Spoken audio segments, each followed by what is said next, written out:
Well, welcome to the Move the Stairs podcast. We're recording today, Wednesday, August 23rd, 2023, and we are thrilled that you're here to join us. Absolutely. Today, we're going to be joined by Morris Beegle. He's from the WAFBA, which is We Are for Better Alternatives, aka the Colorado Hemp Company, to talk about how incorporating events in particular into your brand protection PR plan can reap a lot of benefits for you and your company. You know, Morris is going to talk to us about how face-to-face interaction can really be the cornerstone of building customer loyalty, which you know is the first pillar of brand protection PR. Yeah, we'll also talk about how you should take advantage of the media who cover events that maybe you're attending, maybe you've got an exhibit, maybe you're speaking at an event. We'll get to that in a section we call our Insider Media Relations segment under our brand protection PRs. That's our second pillar of that. And then on our third pillar, which is really one of my favorite segments, we're going to ask Morris about the future of hemp events and how he sees them expanding so that you'll even have more opportunity to build a resilient brand. So let's get started. And there we go. Hey, Morris, how are you? There. Good. It is so great to see you. And thank you so much for joining us. Tell us a little bit about you. A little bit about me. Well, I live in Colorado. I come from the music industry. I got into the hemp industry in 2012 during the push for adult use legalization that passed with Amendment 64. Within that, it also opened the door for hemp farmers, or farmers, I should say, to grow industrial hemp in Colorado. So we were a little bit ahead of the 2014 Farm Bill. And so I started Colorado Hemp Company at that time that was really kind of a merchandise-oriented company doing T-shirts and hats, and I picked up repping a couple of companies. Wicked Hemp Footwear was a shoe company that I started working with, and Hempies that was doing wallets and cordage and backpacks and stuff like that, and then another company called Hemp Mania. And so I really got in on the textile side, and then I found a hemp paper and started doing printing. So I started Tree Free Hemp, and I've been doing that for 10 years, doing marketing collateral like business cards and brochures and posters and flyers and stuff like that. And then I started NOCO Hemp Expo in 2014 and have since done like 40 events and launched a media platform and a hemp guitar company. And I'm just a hemp guy, really. You stay quite busy. And we should even point out that while you hail from Colorado, you're in Vegas today. What else? Of course, an event. So we thank you for taking a few moments of your time to join us. As we mentioned, we'd like to talk about building customer loyalty, which is key, especially for CBD companies right now, because it feels so crowded. There's so many people out there. How do you set yourself apart? So one of the questions I have for you is the Colorado Hemp Company runs a number of hemp events, from, you mentioned NOCO in Colorado, we were there this year, to the Southern Hemp Expo. Tell us more about why you think that events are key. Why are those so important to build your customer loyalty? Well, when you get a bunch of like-minded people in the room together or under one roof, and whether that's industry for B2B, or you're also targeting the consumer for B2C, which pre-pandemic, we're trying to do both. And you have to excuse me, there's noise in the background here. I tried to find a quiet spot here at the casino, and I came outside and there's noise and airplanes and stuff like that. But it's Vegas, yeah. Yeah, it is Vegas.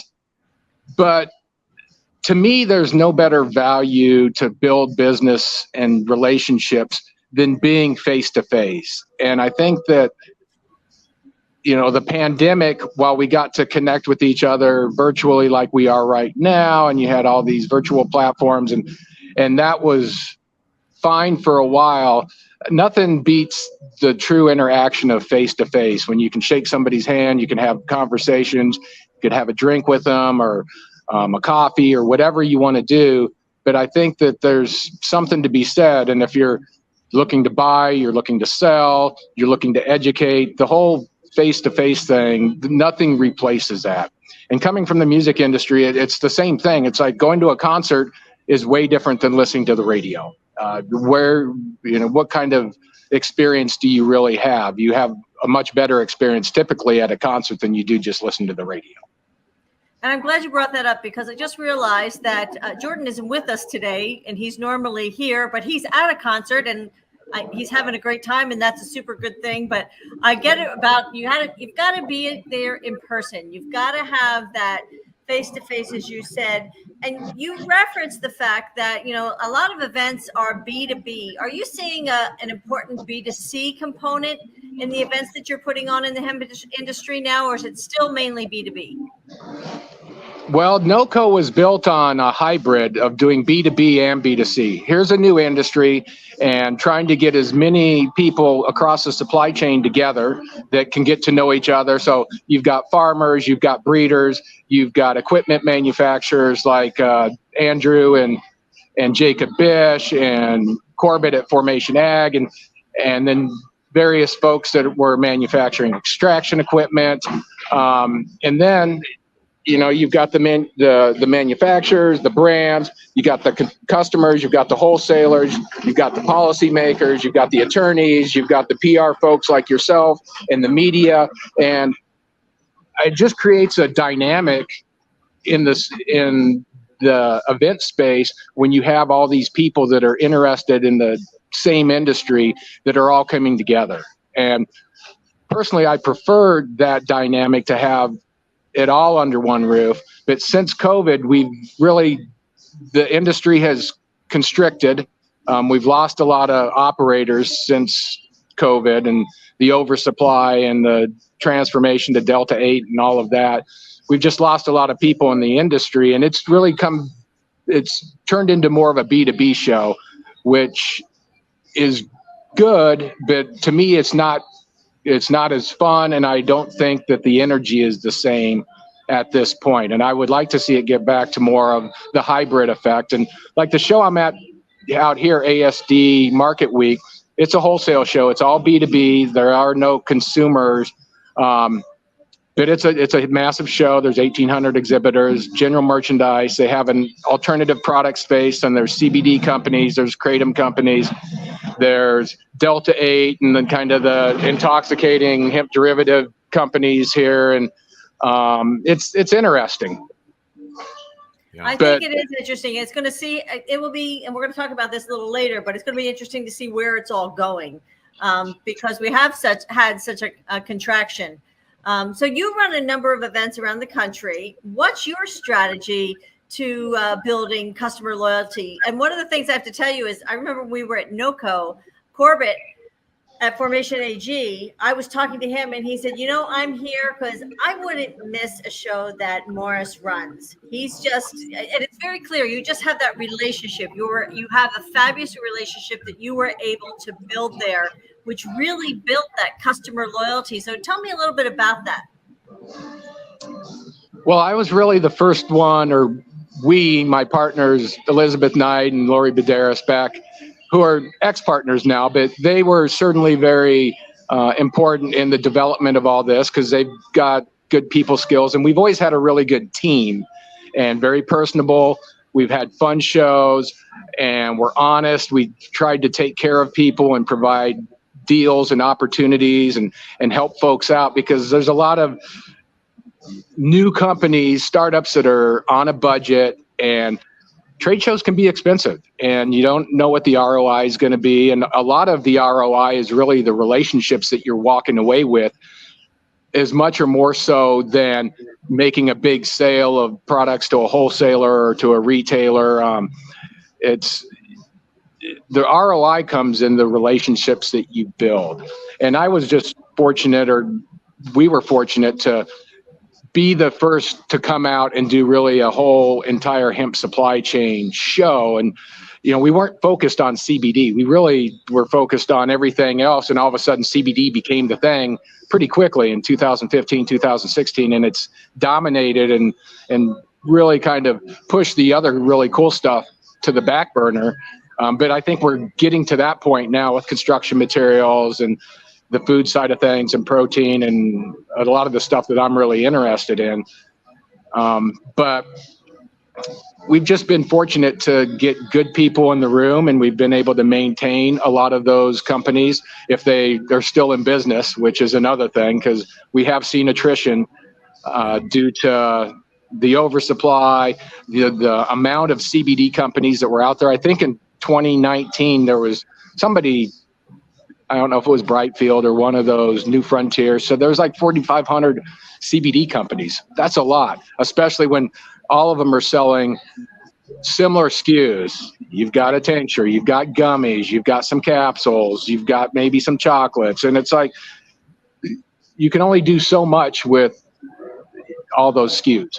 Morris, you talk about building relationships. That's something that we stress a lot with our clients when we talk about insider media relations. To build those relationships with the media. So if something comes up, you're featured rather than seeing one of your competitors featured.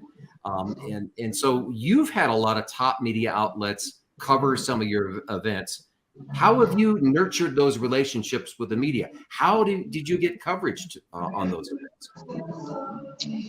Well, a few ways. Coming from the music industry, I've had strong local media relationships in Colorado with Westward, with the Denver Post, with Boulder Weekly, with Reporter Herald and Colorado. And so a lot of the local media folks and radio folks I've known for years and years out here. So that's my base. And then I also work with Steve Hoffman from Compass, Compass Media, Compass Natural.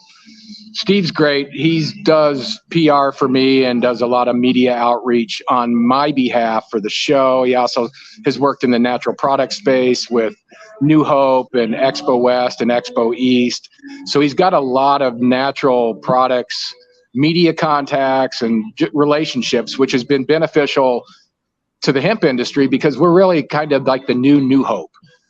That's what we'd like to kind of classify ourselves as. Maybe that's a stretch, but from a natural product standpoint, I don't think there's been anything that's been as strong to hit the market as hemp coming, out of prohibition in the last 10 years. And we know that there's a ton of nutritional and health and wellness benefits and environmental benefits. And it just plays in really well with what New Hope's done in Expo West and Expo East. And again, Steve's relationship. So that's how we've really been able to get a lot of folks out to NOCO, a lot of media people, even the CBS and Fox and NBC, their local channels will show up and have taken video and interviews on the floor. And then the local cannabis and hemp media as well. Hemp Today has been part of our shows, and MJ Biz Daily and Hemp Industry Daily before they kind of closed shop and just rolled everything back into MJ Biz Daily. And it's just media. Again, coming from the music industry, I've been fortunate to be involved with the media folks for a long time, and it just comes naturally, I guess. Well, we always talk about relationships and building relationships with the media, how important that is. I remember at NOCO, Cannabis and Tech was there. And so one of the things I wanted to ask you is, do you have any tips for businesses that might be exhibiting, people who are speaking, how they can figure out what media is coming and get in front of them, get introduced to them when they come to one of your events? Well, we've got folks will reach out and say, hey, what media is confirmed? And we've always been a little bit unsure of how to do it because shows do it differently. Some shows will share their media list. Some shows don't share their media list. And we more or less, depending if you're a sponsor and you're interested, also the media will ask us, hey, who are the top 5 companies you think that we should go interview? We've got limited time. Who should we talk to? Who's doing the coolest, most innovative things in the market right now?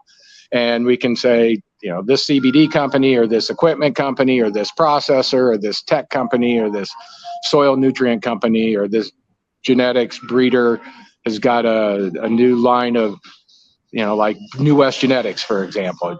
Those guys have been doing all kinds of cool stuff. So it's really, I think that we could do a better job as I've evaluated how other shows do it at this point in time. I think that we can, again, it's one of those things that's kind of confusing because some media don't want to be shared with everybody. Right. When I go to either Expo West or Expo East and I sign up as Let's Talk Hemp as a media source, I get pounded by PR companies and by brands. Hey, stop by our booth. Hey, stop by our booth. And it's like, I unfortunately just ignore most of that. And to me, it becomes more of a pain. And so I think about it from, do I want to give 150 companies a list of, here's the 30 media companies that are going to be at NOCO, and then they're going to reach out and hammer all these media companies, hey, come talk to us and come see our booth and this and that. So I'm wondering, I'm going to do a quick follow-up. I'm wondering if you think about what your story is as a business, and you're thinking about that you have something that's really unique, it would be important for you to know about that, because if you got that request, then you could say, well, this is going on over here, and it's not come to my booth. You have to have a story to tell. Is that one of the tips that you think would make a difference? Absolutely. And I do that because having a media platform with Let's Talk Hemp, I get press releases on a regular basis. And those that provide an interesting angle or story are the ones that get coverage from what we're doing, and would in turn, if they're coming to NOCO, I can say, hey, you should go check these guys out because they've got some really cool stuff going on. They sent me a press release 2 months ago, and they're doing biodegradable bioplastics. Right. Yeah. Well, I can tell you as a reporter who would be sent to an event like a NOCO, for example, back when in my reporter days, I would not be able to hit every booth because I got a deadline to meet, right? So I'm going to look for that interesting story or a booth that looks interesting. So that may also be helpful for business owners. Do you have an example of a business owner getting coverage after attending one of your events?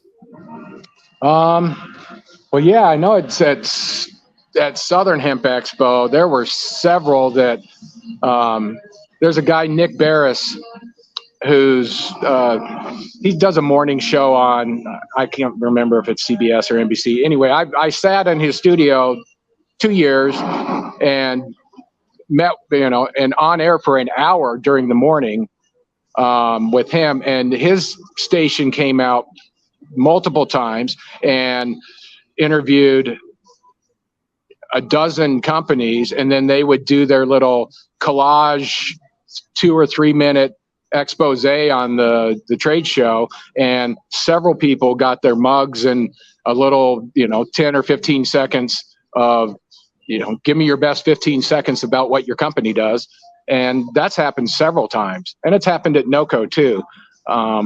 So yeah, and Westward is another. It's a big paper that's out of Denver. It's really our, it's our weekly that has all the shows and everything. But every NOCO, they'll do a follow-up and a write-up and mention half a dozen companies that were there and what's new and innovative at NOCO this year and that sort of thing.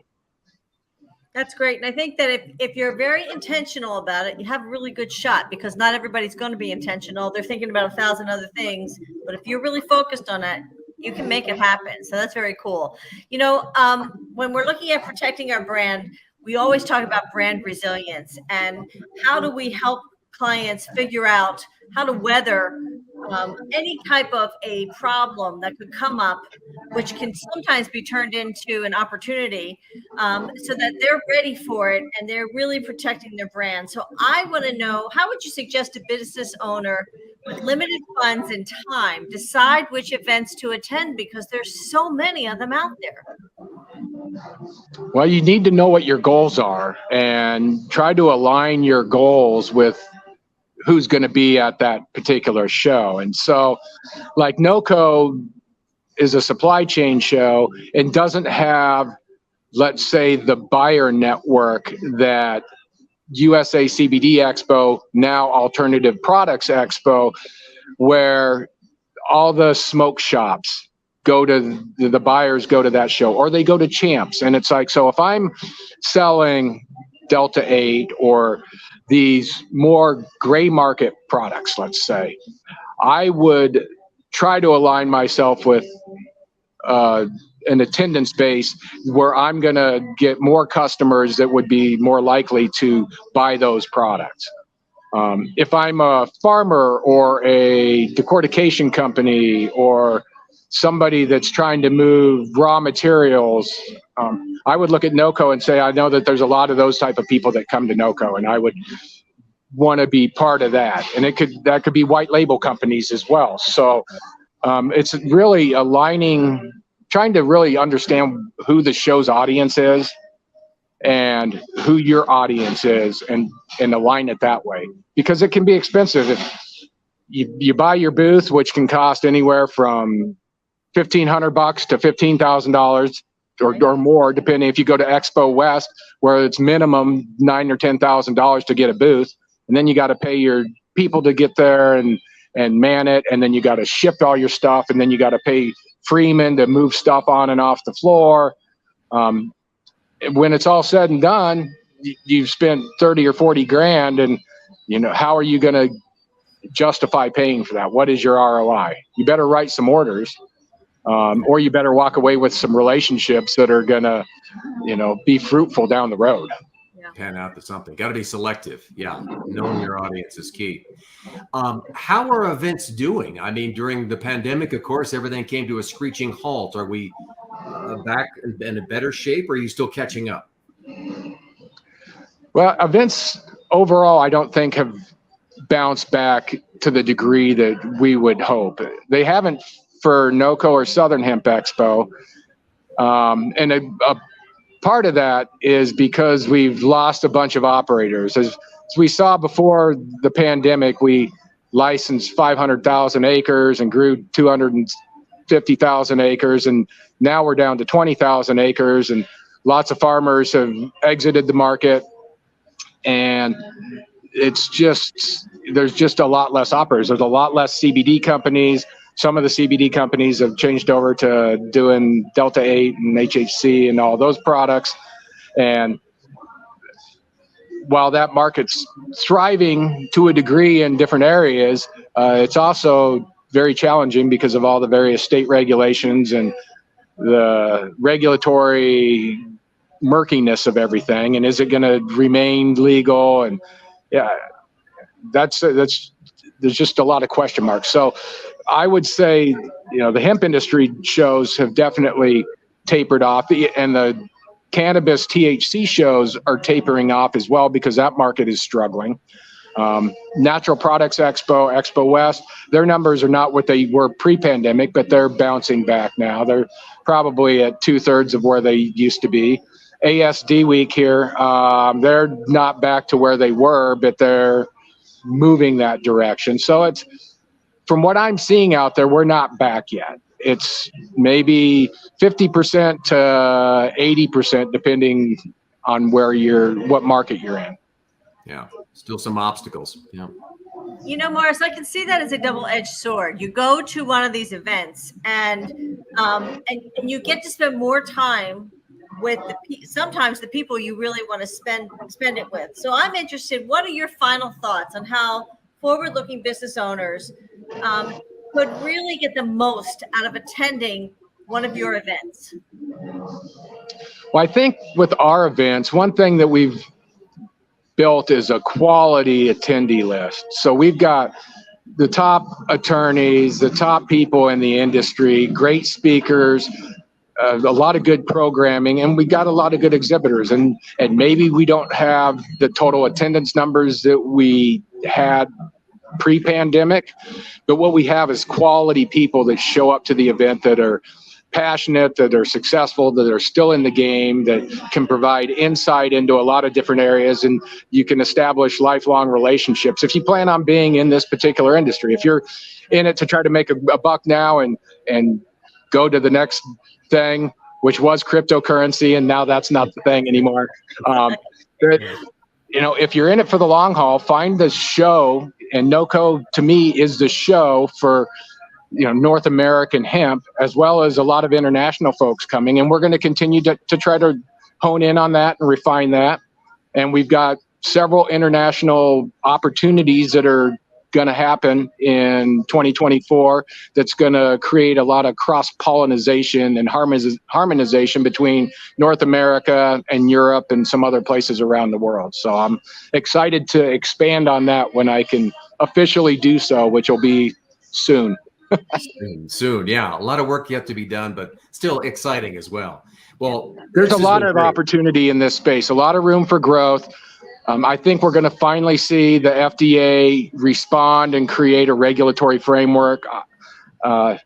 If what I'm hearing is true, and I hope that it is, we've been hoping for a long time, and with the FDA, we just don't know. But if we get a regulatory framework where everybody understands the rules, and here's the guidelines, here's the THC limits, and this is how we're going to operate, it's going to bring major retailers, other brands into the marketplace that haven't incorporated anything as an ingredient, investment money, and that's been a big holdup for our industry, and it's really hurt us all across the board. But once the regulatory framework is figured out, and again, hopefully it's soon, and hopefully the Farm Bill really assists the industry as well, I think it's going to open up all kinds of opportunity for innovation and companies being able to grow and provide great products to the marketplace and make money, and we can have a thriving industry instead of one that's on life support.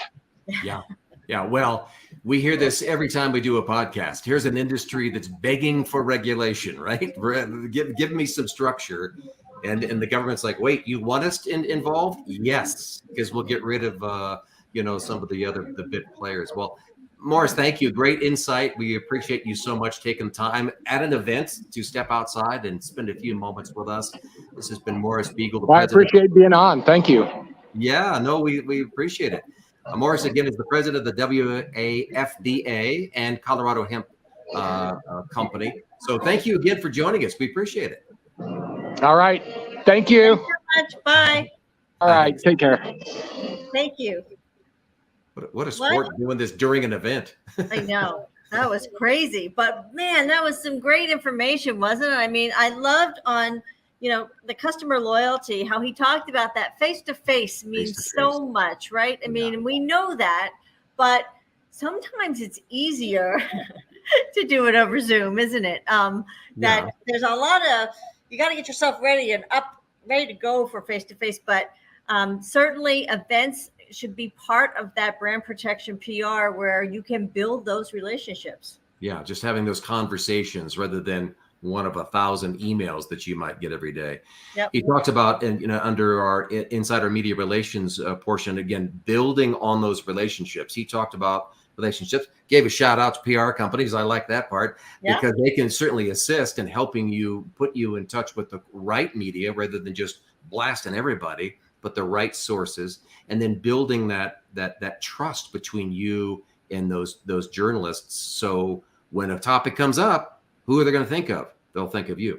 Absolutely. And in building the resilient brand and getting out there and finding those shows where your audience is going to be at the show as well. I mean, that was a great tip because know your audience. Limited funds, it's limited time. So if you're going to go to a show, it really makes a difference that you get to a show where you're going to meet the people that you really need to meet and make those relationships. And isn't that the key word of the day today is relationships.